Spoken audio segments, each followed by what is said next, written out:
Hey everybody, this is the Marine with Backpacking with a Hammock. Now that you have a hammock and you know how to set it up and you're thinking about sleeping overnight in it or maybe even take it camping, now we have to look at ways to stay warm throughout the night. In this fourth episode of the Beginner's Guide to Hammock and Hammock Camping, we're going to look at some of those ways to insulate your hammock both top and bottom. But first, the intro.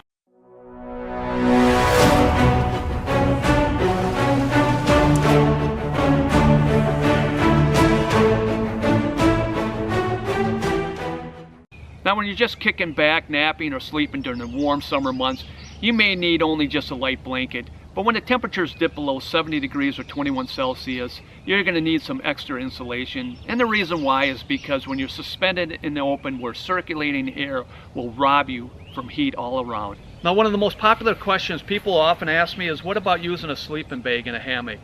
Now a sleeping bag works well for keeping you warm on top, but it provides little insulation underneath you, if any. Now the reason is when the loft, and loft is just the thickness of an insulating material such as goose down that traps body heat in these chambers. Now when that is compressed down from when you sleep on it,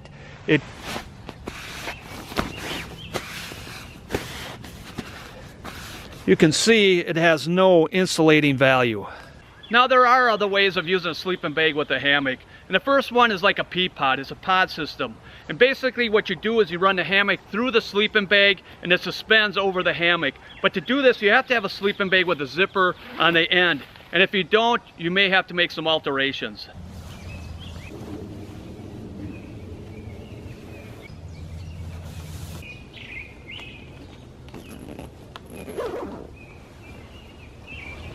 Now I'm nice and snug in here. This is pretty warm. It'd be too warm for the summertime, but if this is all you have, I would give this system a try. But you would have to fill the foot in. You can see there's a gap there, and I'd tighten it up a little bit with a zipper. Now what you want to do is take a down jacket or a blanket and you want to stuff it in that gap there where that hole is so no air will come drifting in.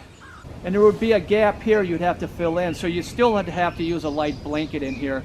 And I'd only use this in extreme cold weather. And I'd have a down underquilt and top quilt in here.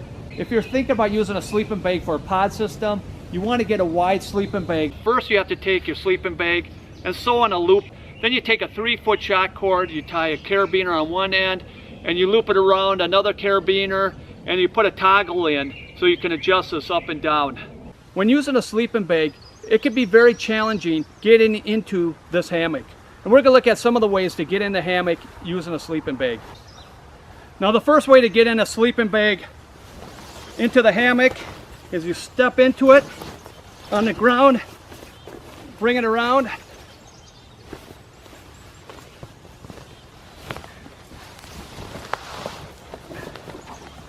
Now I got a mat in here to show you. By doing it this way, it isn't too bad, but you can see the mat shifted a little bit. And there's a better way of doing it. Now the next way of using your sleeping bag in a hammock, like the first way, you take a mat, you situate it in your hammock exactly how you're going to sleep in it, diagonally. Then you take your sleeping bag and position it over the mat. And you open it up so you can get into it.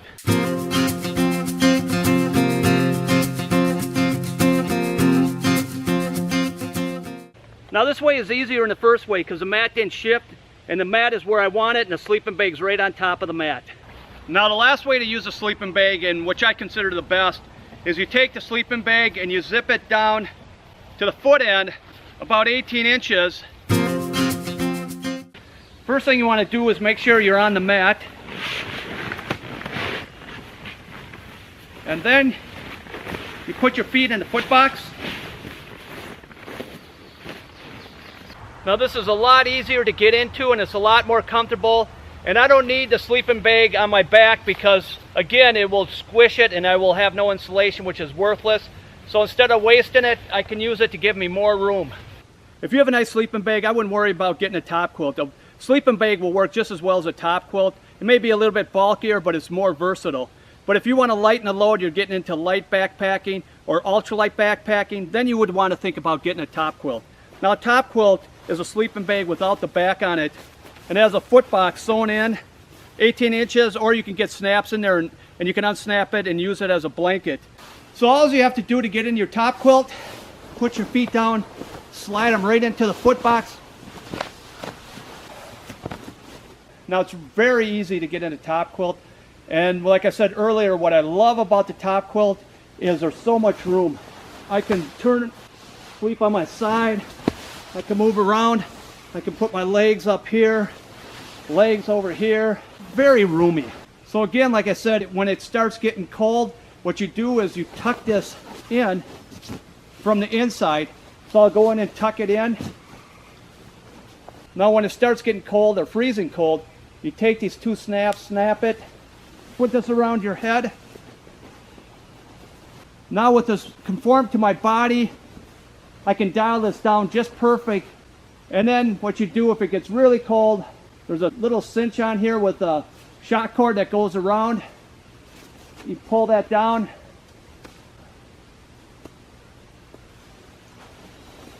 And it goes around your neck.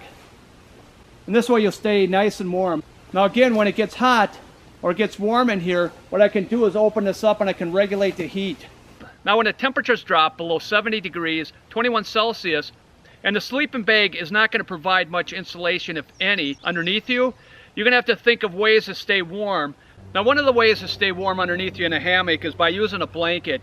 Now if you're going to use a blanket, you'd want to use a wool blanket, and that's going to get you down to 60 to the high 50s, right around 15 Celsius. Now another type of insulation is called a reflectic.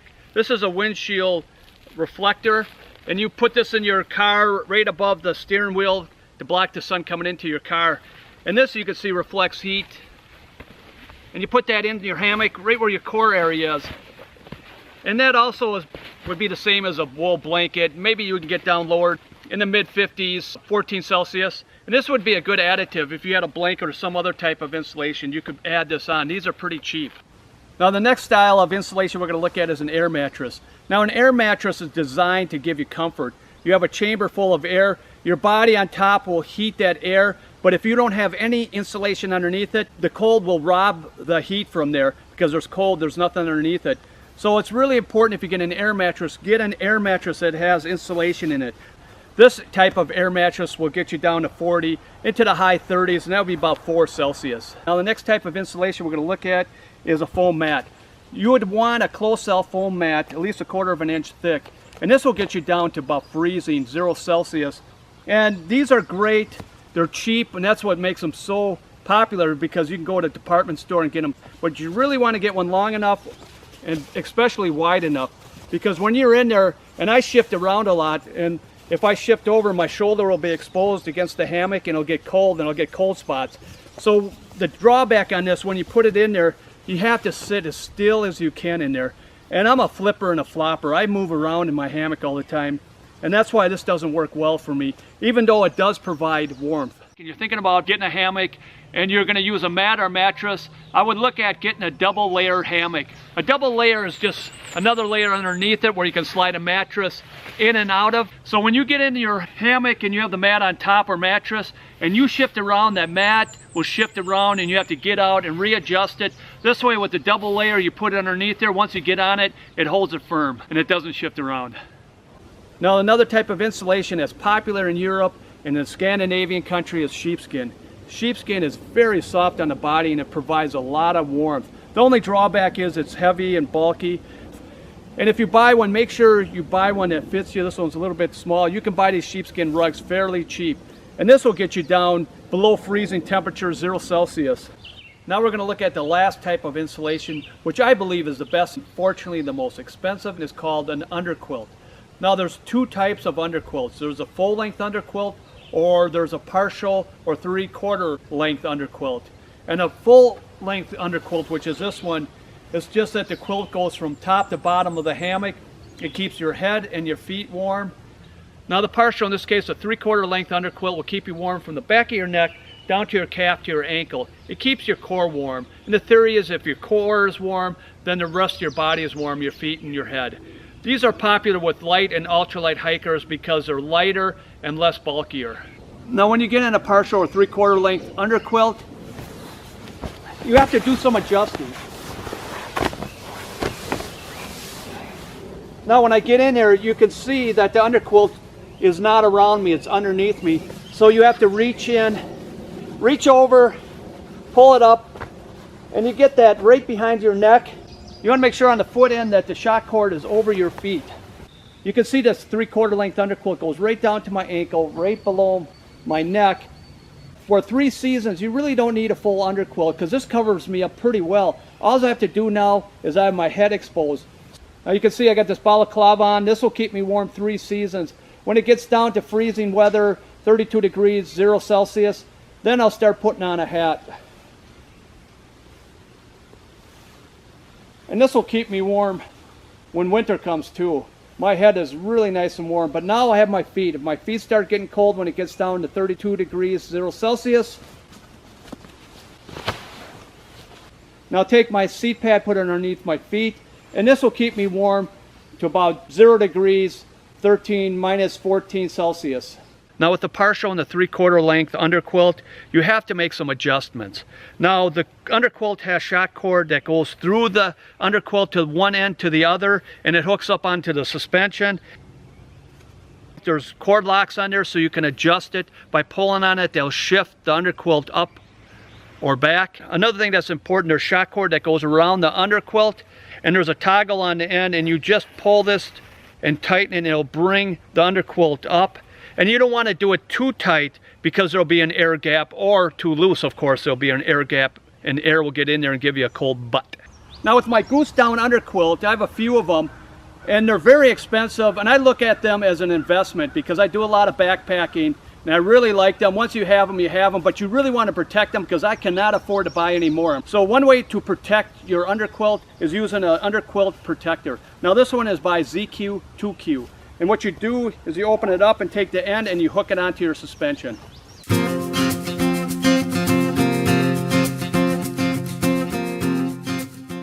Now with this underquilt protector, if it rains and I get splash up coming on the bottom of my underquilt, this will protect it and keep it dry.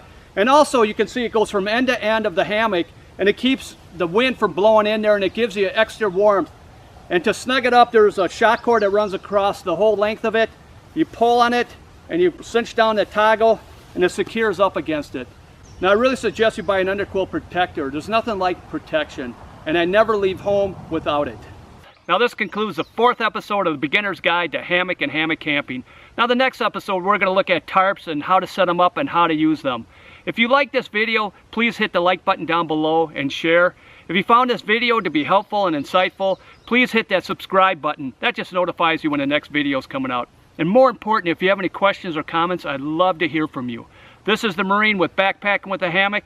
Thank you for watching, and God bless.